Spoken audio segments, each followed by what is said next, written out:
बोल साचे दरबार की जय। जो मुनिस जे आयुष दीना, सोते ही काज प्रथम जनु कीना। विपर साध सुर पूजत राजा, करत राम हित मंगल काजा।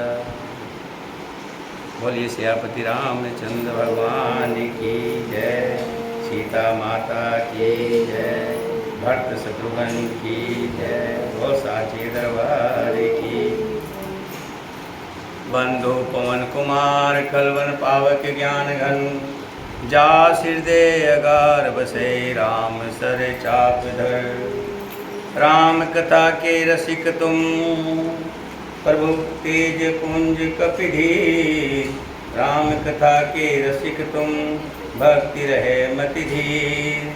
आइए श्वासन लीजिए प्रभु, तेज पुंज कपिधीर। रामायण तुलसी कथे, कहो कथा अनुसार।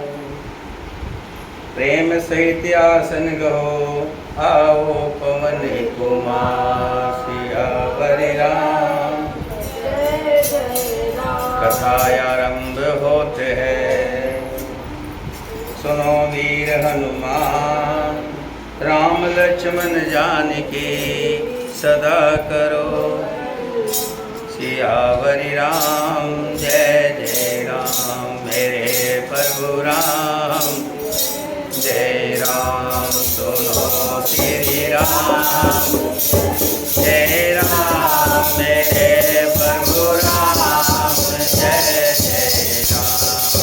मंगल भवन मंगल हारी, धरहु सुदस अजर बिहारी।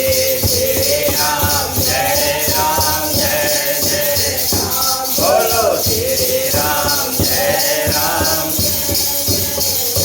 हम दीन दयाल विरल संभारे, हरहु मम संकट भारे। श्री राम जय राम जय राम, बोलो श्री राम जय राम। जो मुनिस जे आयुष दीना, सोते ही काज प्रथम जन कीना। विपर साध सुर पूजत राजा, करत राम हित मंगल काजा। मुनि विश्वामित्र जी ने, वशिष्ठ जी ने जिसको जिस काम के लिए आज्ञा दी, उसने वो काम इतनी शीघ्रता से कर डाला कि मानो पहले से ही कर रखा हो। राजा ब्राह्मण साधु और देवताओं को पूज रहे हैं और श्री रामचंद्र जी के लिए सब मंगल कार्य कर रहे हैं। सुनत राम अभिषेक सुहावा, बाज गहा गए अवध बधावा। राम सिय तन सुगन जनाए, पर कहीं मंगल अंग सुहाए। श्री रामचंद्र जी के राज्याभिषेक की सुहानी खबर सुनते ही अवध भर में बड़ी धूम से बधावे बजने लगे। श्री रामचंद्र जी और सीता जी के शरीर में भी शुभ सुकुन सुचित हुए, उनके सुंदर मंगल अंग फड़कने लगे। पुलकित होकर वे दोनों प्रेम सहित एक दूसरे से कहते हैं कि ये सब सुकुन भरत के आने की सूचना देने वाले हैं। उनको मामा के घर गए बहुत दिन हो गए, बहुत ही अवसेर आ रही है, बार बार उनसे मिलने को मन आती है। सुकुनों से प्रिय भरत के मिलने का विश्वास पक्का होता जा रहा है। श्री राम जी को अच्छे अच्छे सुगन हो रहे हैं। अब श्री राम जी अंदाज़ा लगाते हैं कि ये शुभ सुगन भरत जी के आने का संदेश है। भरत सरेस प्रिय को जग माही, ये सुगन पल दूसर नाही। राम ही बंधु सोच दिन राती, अंडन कमठ हृदय जेहि भाती। और भरत के समान जगत में हमें कौन प्यारा है। सुकुन का बस यही फल है, दूसरा नहीं है। श्री रामचंद्र जी को अपने भाई भरत का दिन रात ऐसा सोच रहता है जैसा कछुए का हृदय अंडों में रहता है। यही अवसर मंगल परम, सुन रह शैर निवास। सोभत लख विद बढ़त जन, बारिद बीच विलास। इसी समय ये परम मंगल समाचार जो कि श्री राम को राज तिलक होने वाला है, पूरे अयोध्या में घूमता घूमता रनिवास में भी पहुंच गया। भागी भागी एक सहेली आई और आकर के कौशल्या से कहती है कि हे कौशल्या, तुम्हें मालूम है कि बहुत ही शुभ समाचार है। सबसे पहले रनिवास में जो समाचार लेकर के आई थी, सभी रानियों ने उन्हें बहुत से आभूषण, वस्त्र और भी धन आदि दे करके उसको सम्मानित किया। और सभी समाचार सुनकर के प्रेम में मगन हो गई। वे सब मंगल कलश सजाने लगी। चौके चार सुमित्रा पूरी, मनि में विविध भांति अतिरूरी। आनंद मगन राम महतारी, दिए दान बहु विपर अहंकारी। सुमित्रा जी ने मणियों से, रत्नों के बहुत प्रकार के अत्यंत सुंदर और मनोहर चौके पूरे आनंद में मगन हुई। श्री रामचंद्र जी की माता कौशल्या ने ब्राह्मणों को बुला बुला करके बहुत दान दिया। उन्होंने ग्राम देवियों, देवताओं और नागों की पूजा की। फिर बलि भेंट करने को कहा, अर्थात कार्य सिद्ध होने पर फिर पूजा करने की मनौती मानी और प्रार्थना की कि जिस प्रकार से श्री रामचंद्र जी का कल्याण हो, दया करके वही वरदान दीजिए। गाँव ही मंगल कोकल वैनी, विधुवदन मृग सावन कैनी। कोयल की सी मीठी बानी वाली, चंद्रमा के समान मुख वाली और हिरण के बच्चे से नेत्रों वाली बहुत सी स्त्रियां मंगलगान करने लगी। राम राज अभिषेक सुन, हिय हरस नर नार। लगे सुमंगल सजन सब, विधि अनुकल विचार। सियावर राम जय जय प्रभु राम, जय जय राम। श्री राम प्रभु राम, जय जय राम। मंगल भवन अमंगल हारी, धरहु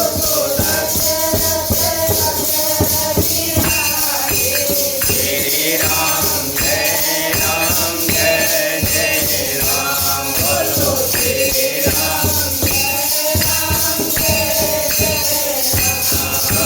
दीन दयाल,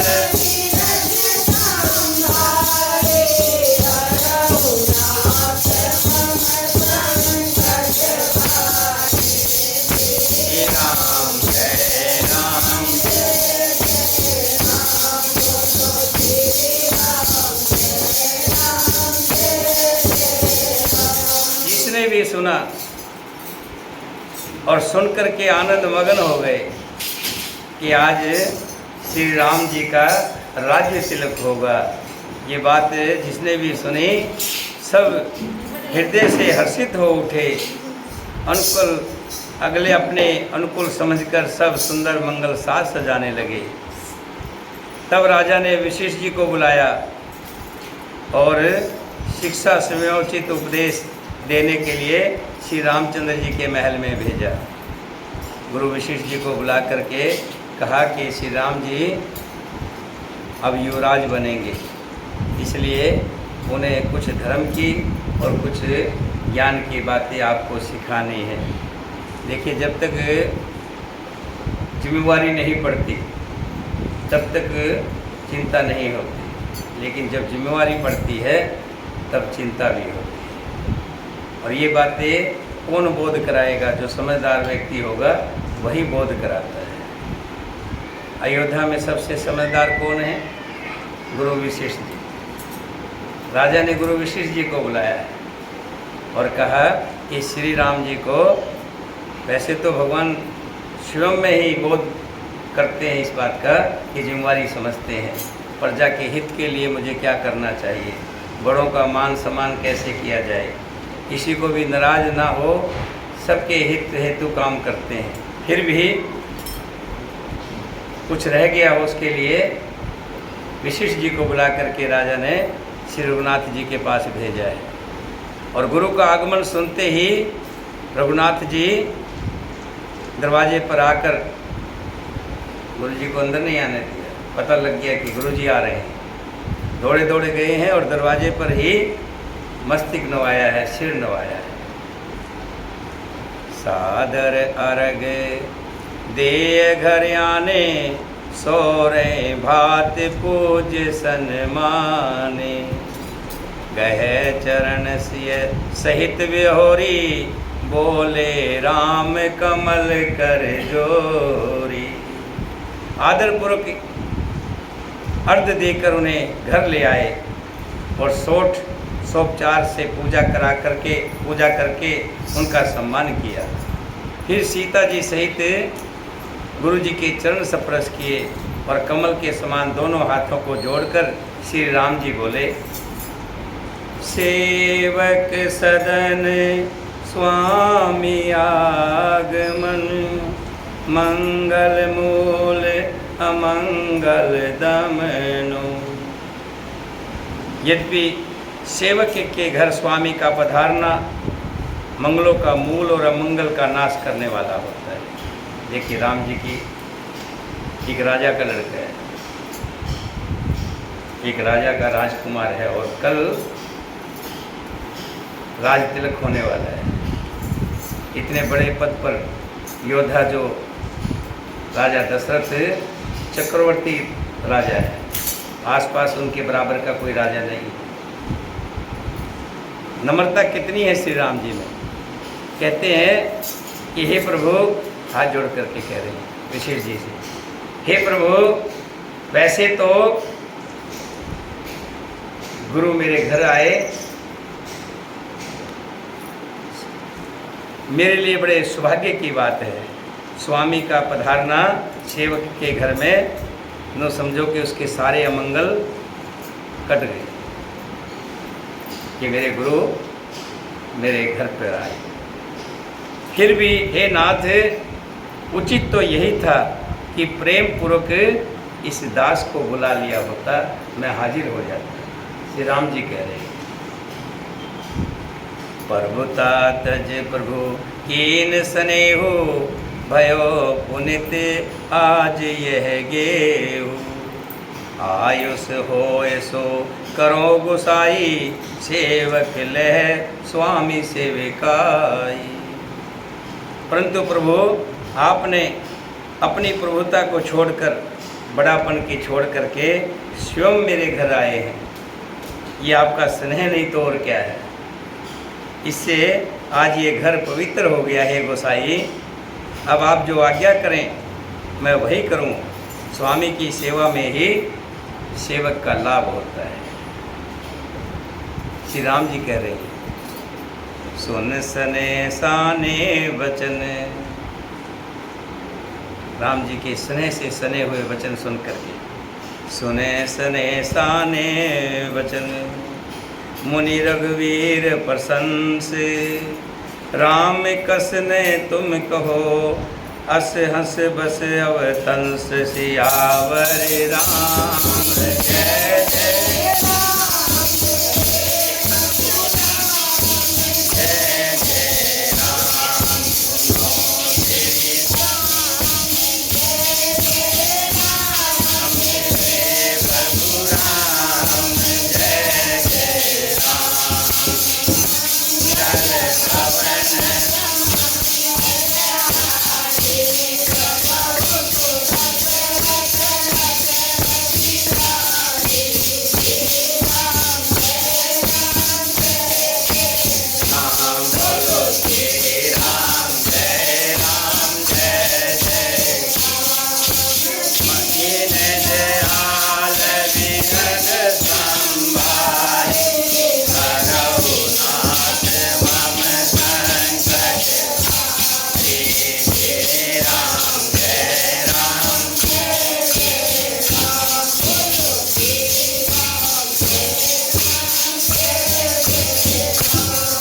श्री रामचंद्र जी द्वारा प्रेम से सने हुए वचनों को सुनकर मुनि वशिष्ठ जी ने रघुनाथ की प्रशंसा की है, श्री राम जी की प्रशंसा की है और कहा है कि आप सूर्य कुल के भूषण हो, सूर्य कुल के भूषण। आप ऐसा नहीं कहेंगे तो और कौन कहेगा। वर्ण राम गुणशील स्वभाव, बोले प्रेम पुलिक मुनिराव, भूप सजे अभिषेक समाजो, चाहत देन तुम्हें जुबराजो। श्री रामचंद्र जी के गुणशील और स्वभाव का बखान कर मुनिराज प्रेम से पुलकित होकर बोले, हे रामचंद्र जी, राजा दशरथ जी ने राज्याभिषेक की तैयारी की है और वे आपको युवराज पद देना चाहते हैं। राम करो सब सजम आजो, जो विधि कुशल निभावे काजो। इसलिए हे राम जी, आज आप ध्यान रखिएगा, आजकल तो सिस्टम बदलता जा रहा है, जैसे जैसे कलयुग का परछावा पड़ता जा रहा है, सतयुग की बहुत सी बातें धूमिल होती जा रही हैं। लेकिन जब भी हम कोई शुभ कार्य घर में करते थे, बेटी का विवाह होता था, जागरण होता था, जो भी कार्य होता था, तो घर का जो मुखिया होता था वो उपवास रखता था और उस घर में हवन आदि बड़े कार्य होते थे। हवन तो आज भी होते हैं, लेकिन उस हवन में जो बैठा होता है उससे पूछ करके देखिए, उसका मन डोलता रहता है। हवन में ओम गणपति गणेश स्वाहा सब कुछ कर रहा है, नमः कर रहा है, लक्ष्मी जी की पूजा कर रहा है, ये नहीं पता वो चावल कहाँ गिर रहे हैं। स्थान जो बनाया है, जो ब्राह्मण है वहाँ के, उन्होंने सबका स्थान बनाया है और रखने के लिए कहते हैं यहाँ रखिए, लेकिन रखना कहीं होता है, रखते कहीं है। कारण कि ध्यान बैठे वहाँ है, ध्यान कहीं और है। उपवास की तो बात ही छोड़ दीजिए, कोई उपवास रखता हो।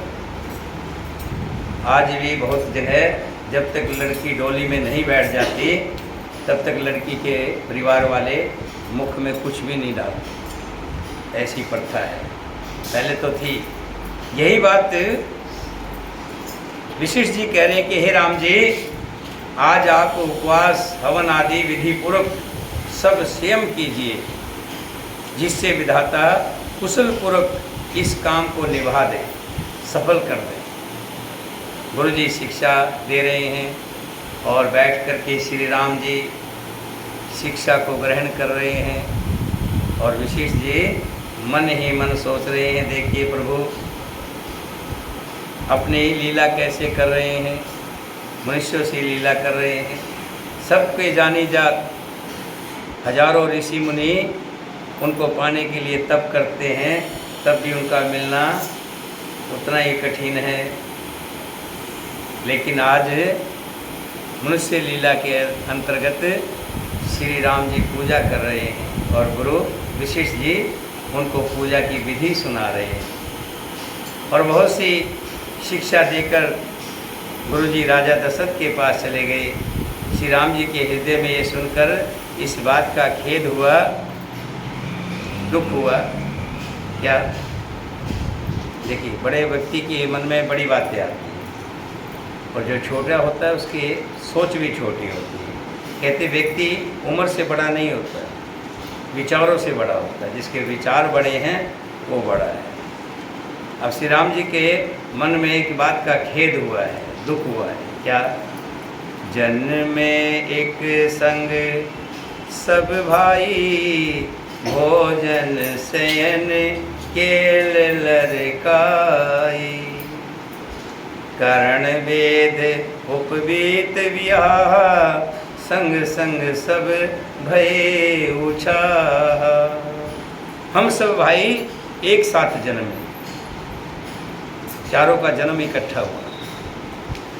चारों ने खाना सोना लड़कपन में खेल कूद, यहाँ तक कर्ण छेदन भी जो करवाए और जनेऊ भी जो धारण किया, और यहाँ तक शादी भी जो हुई। देखिए, राम जी कह रहे हैं चारों की हुई, इकट्ठी हुई। लेकिन ये अनिश्चित है कि राज तिलक मेरा हो रहा है, जबकि सारे कार्य हम चारों भाइयों के इकट्ठे हो रहे थे। विमल वंश यह अनिश्चित को, बंद विहाय बढ़े अभिषेक। प्रभु प्रेम पछतान सुहाई, हरो भगत मन के कोटुलाई। पर ये निर्मल वश में, इस रघुकुल में यही एक अनुष्ठित बात हो रही है कि सब भाइयों को छोड़कर राज्याभिषेक एक बड़े का ही, मेरा ही हो रहा है। तुलसीदास जी कहते हैं कि प्रभु श्री रामचंद्र जी का ये सुंदर प्रेम पूर्ण पछतावा भक्तों के मन को, कुटिलता को हर लेता है। देखिए, ऐसा भाई सबको दे जो अपने भाइयों के प्रति ऐसी सोचता है कि हम चारों इकट्ठे पैदा हुए, इकट्ठे खेले कूदे, कान छिदर हुए तो सबके इकट्ठे हुए, जनेऊ धारण किया तो भी इकट्ठे किया, शादी विवाह हुई तो भी इकट्ठी हुई। आज ये राज तिलक जो मुझे हो रहा है, यही हमारे कुल की एक नीति मुझे गलत लग रही है कि राज तिलक भी चारों को होना चाहिए था, लेकिन हमारे कुल में बड़े को राज तिलक होता है। ऐसे मन के भाव को तुलसीदास जी कहते हैं।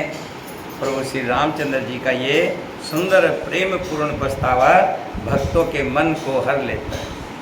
ते ही अवसर आए लखन, मगन प्रेम आनंद, सन्माने प्रिय वचन कहे, रघुकुल के रवचंद सियावर राम।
लक्ष्मण जी आते हैं, श्री राम जी उन्हें प्रिय वचन कह करके सब बताते हैं।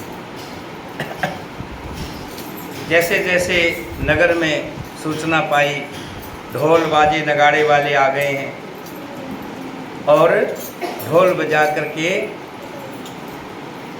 हर्षमगन जो युवा थे वो नाच रहे हैं, ढोल पर थिरक रहे हैं। नगर के अतिशय आनंद का वर्णन नहीं हो सकता। सब लोग भरत जी का आगमन मना रहे हैं कि भरत जी शीघ्र आ जावें, राज्याभिषेक का उत्सव देखकर नेत्रों का फल प्राप्त करें, जल्दी भरत जी भी आ जाएं, क्योंकि भरत जी अपने मामा के यहाँ गए हुए, ननिहाल गए हुए। आट बाट घर गली अथाई, कहें परस पर लोग लुगाई, काल लगन भल के तिकबारा, पूजे विधि अभिलेष हमारा। बाजार, रास्ते, घर, गली और चबूतरों पर जहाँ तहाँ पुरुष और स्त्री आपस में यही कहते हैं कि ये कल वो शुभ लगन मुहूर्त कितने समय का है, जब विधाता हमारी सब अभिलाषा पूरी करेंगे, हमारे मन की सोच को पूरी करेंगे। कनक सिंहासन सिय समेता, बैठे राम होए चित चेता, सकल कहें कब होए काली, बिघन मनावे देव कुचाली। जब सीता जी सहित श्री रामचंद्र जी स्वर्ण के सिंहासन पर विराजेंगे और हमारा मन चीता होगा, हमारे मन मुताबिक होगा। ये क्या कर रहे बेटा? देखो चप्पल पहन रहे, किसकी पहन रहे? चलिए बेटा, आप चलिए, चलिए बाहर, चलिए।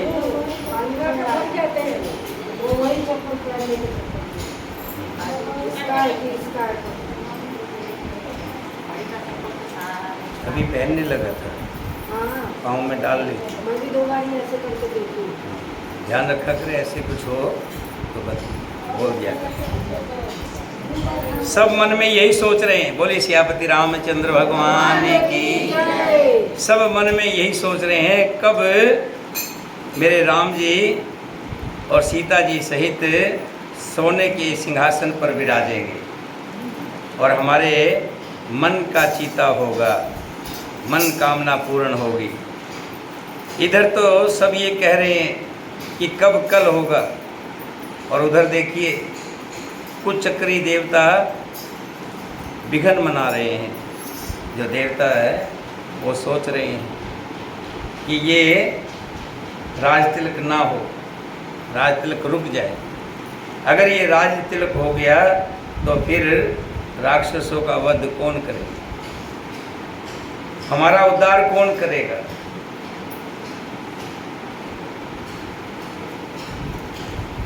तिने सुहावन अवध बधावा, चोरे चंदनी रात न भावा।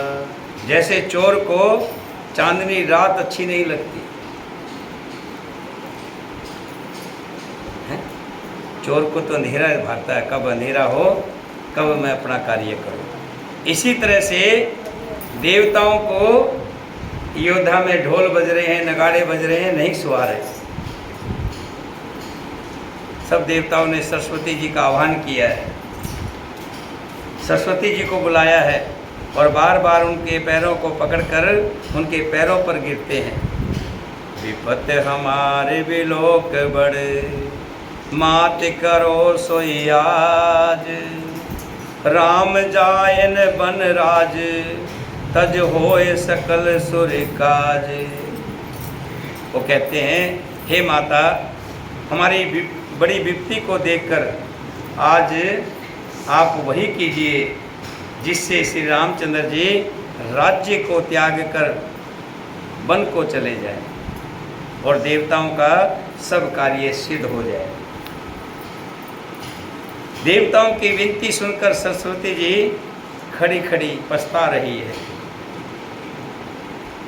कि मैं कमल वन के लिए हेमंत ऋतु की रात हुई है। अगर मैं इन देवताओं की बात नहीं सुनती हूँ तो भी मुझे धिक्कार है। अगर मैं सुनती हूँ, इनके अनुरूप कार्य करती हूँ, कि श्री राम जी के लिए वनवास का कोई रास्ता ढूंढती हूँ, तब भी मैं धिक्कार के लायक हूँ। उन्हें इस प्रकार पछताते देखकर देवता फिर विनय करके कहने लगे, हे माता, इसमें आपको जरा भी दोष नहीं लगेगा। विष में हर्ष रहित रघुराऊ, तुम जानो सब राम प्रभाऊ। जीव कर्म बस सुख दुख भागी, जावे अवध देव हित लागी। श्री रघुनाथ जी सत्तानंद श्री हरि है और हमारे ही उद्धार के लिए उन्होंने मनुष्य रूप धारण किया है। और आप तो भली भांति जानती हो कि श्री राम जी ना विषाद और ना खुश, ना दुखी होते हैं, ना ही हर्षित होते हैं। उनके लिए सब समय अनुकूल होता है। और वो ये भी जानते हैं कि जीव अपने कर्मवश ही सुख दुख का भागी होता है। ये तो हम दूसरों को दोष दे देते हैं कि उसके द्वारा हमारा ये हो गया, उसके द्वारा हमारा ये हो गया। लेकिन ध्यान रखिएगा कि जो कुछ भी हमने कर्म किए हुए हैं, उन कर्मों के अनुसार हमें फल मिल रहा है। अगर कम हमारा लाभ हो रहा है, कोई लाभ बन करके आता है और लाभ करके चला जाता है, तो ज़रूर पिछले जन्म का प्रभाव रहा होगा। पिछले जन्म के हमारे कर्म रहे हैं, वो आकर के हमें अच्छा कर रहा है। कोई आकर के हमारा बुरा करके चला जाता है, तो उसमें भी हमारे कर्मों का ही फल है कि हमने ज़रूर कुछ न कुछ ऐसा किया होगा जिसकी वजह से वो आकर के हमें दुख दे करके चले। ये दुख सुख जो है हमारे कर्मों के हैं। श्री राम जी इन सब से परे हैं। माता, आप मन में विस्मय मत लाइए, ऐसी सोच मत लाइए। बार बार गह चरण सकोची, चलें विचार विबुध मति पोची। ऊंच निवास नीच करतूती, देख न सके पराई विभूति। बार बार चरण पकड़कर देवताओं ने सरस्वती जी को संकोच में डाल दिया। तब वो ये विचार कर चले कि देवताओं की बुद्धि ओछी है, इनका निवास तो ऊंचा है पर इनकी करनी नीची है। ये दूसरे का ऐश्वर्य नहीं देख सकते। आज कितना मंगल का समय था, कल श्री राम जी को राज तिलक हो जाएगा हैं, और उसमें मंगल में दंगल करने के लिए कह रहे हैं। आगिल काज विचार बहोरी, करें चाह कुशल कवि मोरी। हर्ष हृदय दशरथ पुर आई, जन ग्रह दशा दुसह दुखदाई। परंतु आगे का काम विचार करके कि श्री राम जी के वन में जाने से बहुत बड़ा लाभ भी होगा कि राक्षसों का वध होगा, जिससे सारा जगत सुखी हो जाएगा। लोग बहुत दुखी हैं। चतुर कवि श्री राम जी के वनवास के चरित्रों का वर्णन करने के लिए मेरी ये चाह कामना करेंगे। ऐसा विचार कर सरस्वती हृदय में हर्षित होकर दशरथ जी की पूरी अयोध्या में, दशरथ जी की पूरी मैंने अयोध्यापुरी, आजकल अयोध्यापुरी लगा देते हैं, पहले इसको पूरी अयोध्या कहते थे। दशरथ जी की पूरी अयोध्या में आई, मानो दुसह दुख देने वाली कोई ग्रह दशा आ गई हो। नाम मंथरा मंदमती, चेर के कई केर। अजस पेटारी ताह कर, गई गिरा मति फेर। सियावर राम मेरे प्रभु राम, जय जय राम।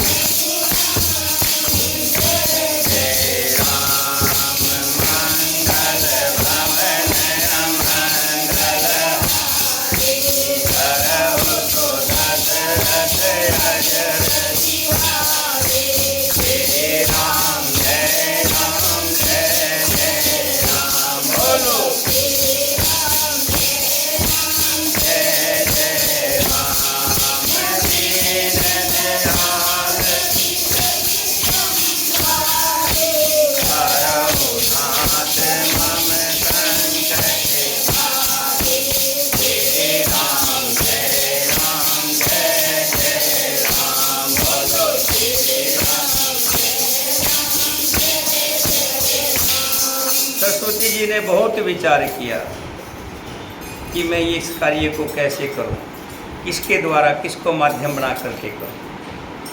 कोई भी कार्य सीधा नहीं करते। जितने भी भगवान हैं मौत भी देते हैं तो किसी न किसी का बहाना बना कर, और जो किसी का अच्छा भी करना होता है तो किसी न किसी के माध्यम से करते हैं, स्वयं नहीं आते। अब सरस्वती जी भी यही सोच रही है कि मैं ये कार्य करूं, इसके लिए कौन सा पात्र सही रहेगा, कौन इस कार्य को बढ़िया तरीके से कर सकता है। गुरु वशिष्ठ जी के बारे में सोचा।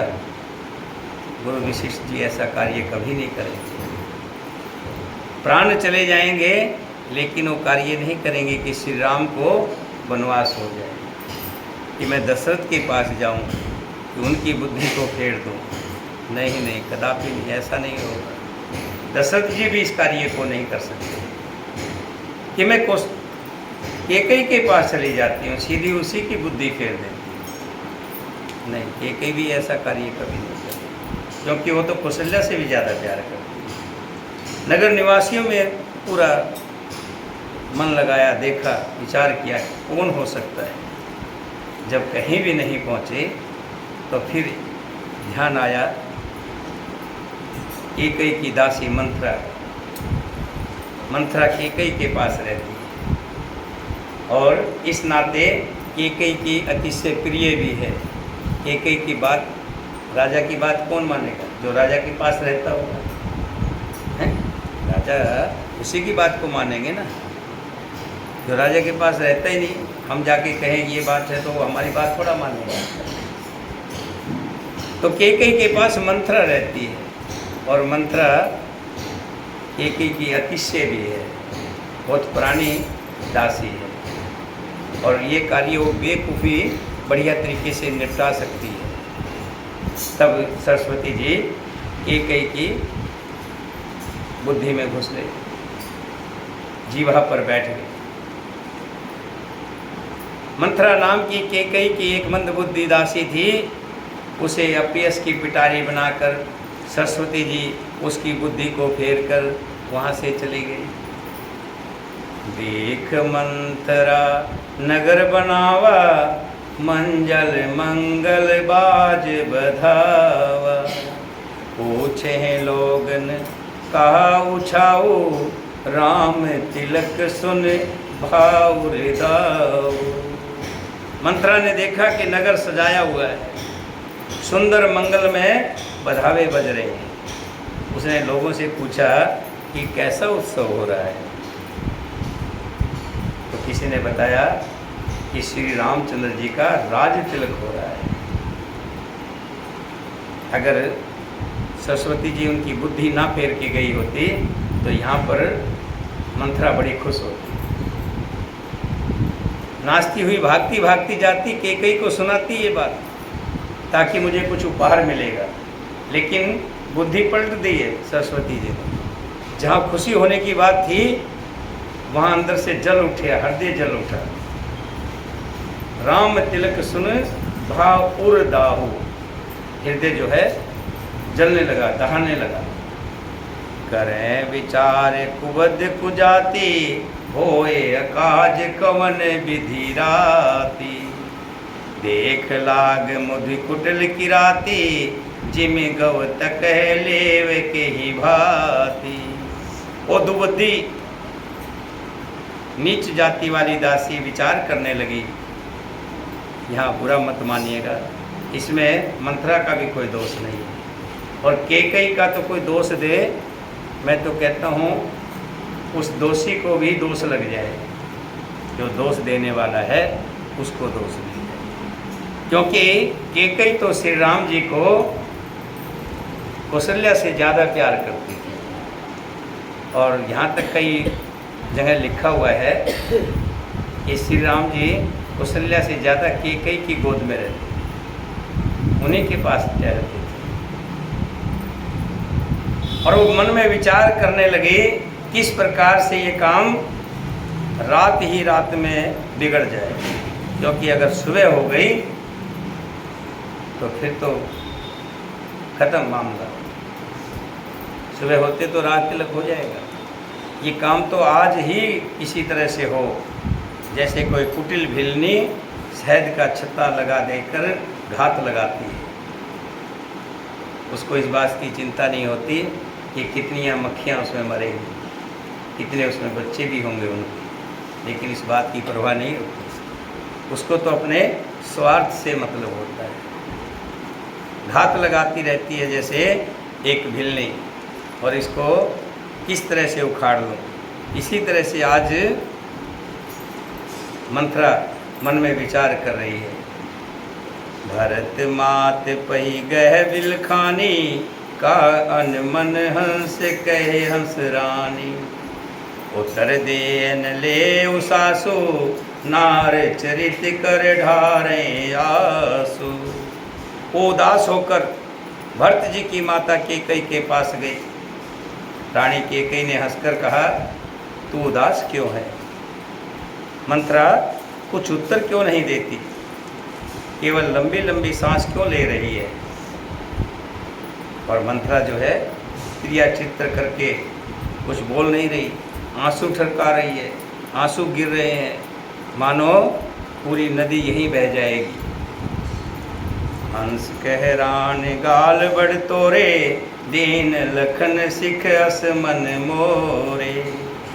तबो न बोल चेरी बड़ पापनी, छाड़े श्वास कार जन सापनी। रानी हंसकर कहने लगी, तेरे बड़े गाल हैं, तू बोलती है। मेरा मन कहता है लक्ष्मण ने तुम्हें धमका दिया होगा, क्योंकि लक्ष्मण जो ठहरे, बाकी तो बड़ा बोलते हुए कहते हुए जाते हैं, लेकिन लक्ष्मण जो कहना होता है कह देते हैं। तूने जरूर कुछ न कुछ बोली होगी और लक्ष्मण ने तुझे दंड दिया होगा। तब भी वो महापापनी दासी कुछ नहीं बोलती, ऐसी लंबी सांसें छोड़ रही है मानो काली नागिन फुंफकार छोड़ रही है। तब रानी ने डरकर कहा, अरे कहती क्यों नहीं? श्री रामचंद्र जी, राजा लक्ष्मण, भरत और शत्रुघ्न सब कुशल तो है। तेरे चेहरे की उदासी और तेरा ये गूंगापन, नहीं कुछ बोल पाना, और तेरी आंखों से आते हुए आंसू, इनसे मुझे बहुत डर लग रहा है। इतना सुनकर कुंवरी मंथरा के हृदय में बड़ी ही पीड़ा हुई कि देखो रानी अब भी उन्हीं की सोचती है।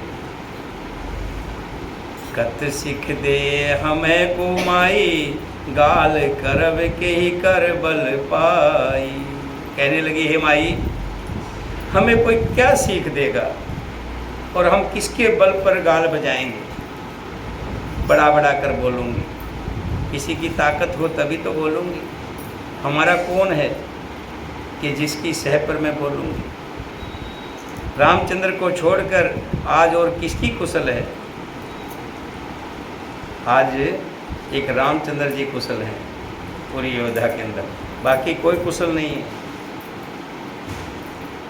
तब कैकेयी कहने लगी, ऐसी क्या बात है मंथरा, ऐसा क्या कारण है? तब कहने लगी, आपको नहीं पता, पूरे रनिवास में खबर फैली हुई है। ब्राह्मणों को दान दिए गए, दासियों को बड़े बड़े उपहार दिए गए, और तुमसे ये बात छुपाई गई। मैं तो पहले से ही जानती थी कि आज तुम्हें नहीं मालूम कि राजा किसे युवराज पद कर रहे हैं? श्री राम को। भयो कौशल विधि अति दाहिनी, देखत गर्भ रहत उर नाहिन। आज कौशल्या को विधाता बहुत ही अनुकूल हो गए। ये देखकर उसके हृदय में गर्व नहीं समाता, फूली नहीं समाती है। तुम स्वयं जाकर सब शोभा क्यों नहीं देख लेती? जिसे देखकर मेरे मन में क्षोभ हुआ है। तुम्हारा पुत्र प्रदेश में है, तुम्हें कुछ चिंता नहीं, सोच नहीं। जानती हो कि स्वामी हमारे बस में है। तुम तो हमेशा यही सोचते हो कि राजा हमारा है और जो कुछ हम कहते हैं राजा हमारे लिए करता है। राजा हमें बहुत प्यार करता है। तुम्हें तो तोशक पलंग पर पड़े पड़े नींद लेना बहुत प्यारा लगता है। राजा की कपट भरी चतुराई तुम्हें दिखाई नहीं देती। सुन प्रिय वचन मलिन मन जानी, झुकी रानी अब रहो अरेगानी। पुण्य से कब हो कहस फर घोरी, तब धर जीव कढ़ाऊं तोरी। मंथरा के ऐसे वचन सुनकर किंतु मन की मैली जानकर रानी झुककर डांट कर बोली, बस कर, अब चुप कर, तू तो घर फोड़ी कहीं की है। जो फिर कभी ऐसी बात कही तो तेरी जीभ पकड़ कर निकलवा दूँ।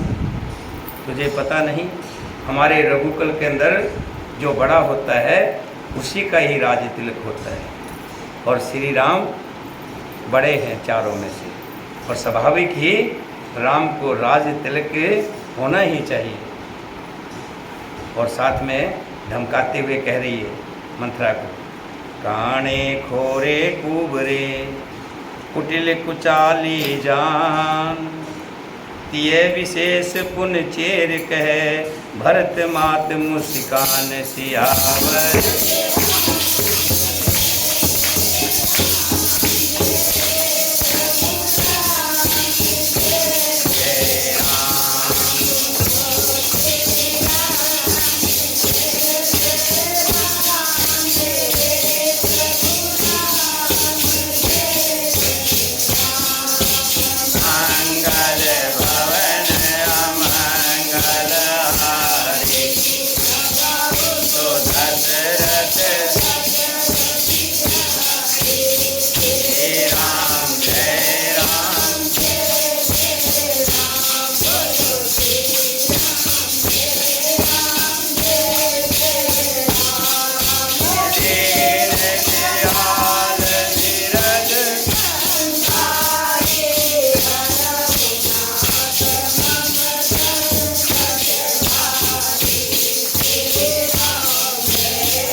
अरे मंथरा, मैंने सुना तो था कि जो काणे होते हैं, लंगड़े होते हैं और कुबड़ी होते हैं वो कुटिल और कुचाली होते हैं, लेकिन आज तूने वो करके दिखा दिया है।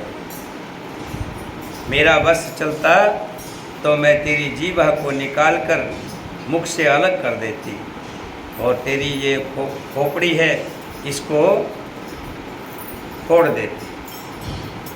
इतना कह करके माता के कई मुस्कुरा दिए और फिर बोली, मैंने तुझे जो धमकाया है, क्योंकि उसकी सहेली तो सखी दासी थी ना, उसकी ससुराल से आई हुई। कुछ दासियां जो हैं जब शादी होती थी तो वहाँ साथ में आती थी, और जन्म जीवन तक जब तक जीती थी तो वहीं रहती थी। शिक्षा के लिए इतनी बात कही है, बुरा मत मान। मुझे तुझ पर सपन में भी क्रोध नहीं है। सुंदर मंगलदायक शुभ दिन वही होगा जिस दिन तेरा कहना सत्य हो जाएगा। मुझे पता है तुम मजाक में कह रही हो, लेकिन अगर ये बात सत्य है तो वो दिन सबसे सुंदर दिन होगा जिस दिन राम का राज्य तिलक होगा। बड़ा भाई स्वामी और छोटा भाई सेवक होता है। ये सूर्यवंश की सुहानी रीति है। यदि सचमुच कल ही श्री राम जी का तिलक है, श्री राम का तिलक है, तो हे सखी, तेरे मन को अच्छी लगे तो वो वस्तु मांग ले, मैं तुझे वही दूंगी, मांग। राम को सहज स्वभाव से सब माताएं कौशल्या के समान प्यारी है। राम को कोई भेदभाव नहीं है। जितनी कौशल्या प्यारी है उतनी मैं भी प्यारी हूँ। सब माताएं प्यारी हैं। मुझ पर तो वो विशेष प्रेम करते हैं। मैंने उनकी प्रीति की कई बार परीक्षा लेकर के देखी है। जो विधि जन्म दे कर छो, होए राम सिय पुत पुतो। प्राण ते अधिक राम प्रिय मोरे, तिनके तिलक क्षोभ कस तोरे। जो विधाता कृपा करके जन्म दे तो ये भी दे कि श्री रामचंद्र पुत्र और सीता बहू हो। जन्म जन्म में मुझे ऐसे पुत्र मिले और ऐसी सीता जैसी बहू मिले। श्री राम मुझे प्राणों से भी अधिक प्रिय है। उनके तिलक से, उनके तिलक की बात सुनकर तुझे शोभ कैसा हुआ, तुझे दुख क्यों है? भरत सपत तोय सत्य कहो, पर हरि कपट दुराव। हरस समय विस्मय करस, कारण मोह सुनाओ सियावर।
कई फिर कहती है कि ऐसे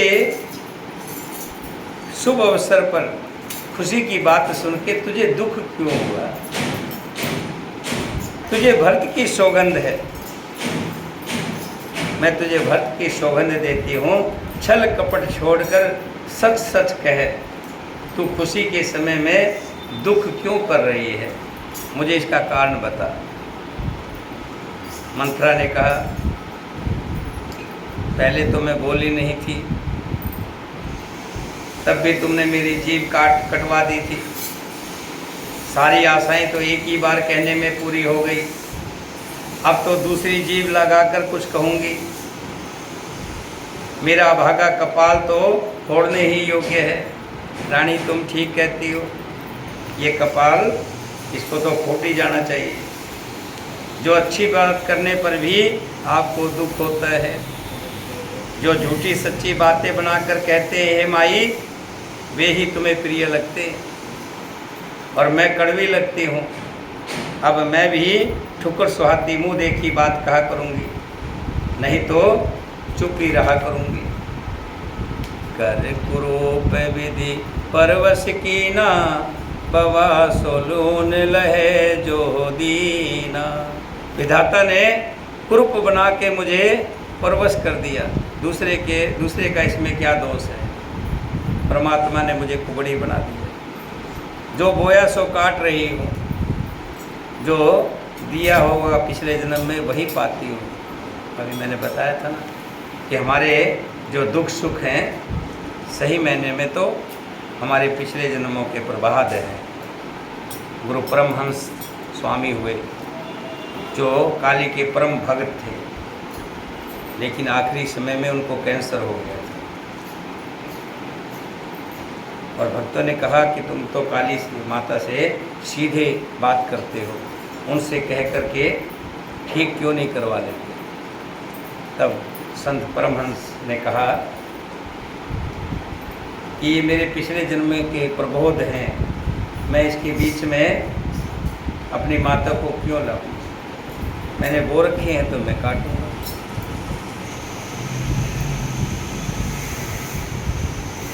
मंथरा कह रही है कि जो मेरे कूप बना दिया, मेरे कर्म ही ऐसे थे। जो मिला सो पा लिया। कोई भी राजा बने हमारी क्या हानि, राम राजा बने चाहे भरत राजा बने, हमें क्या मिलना है।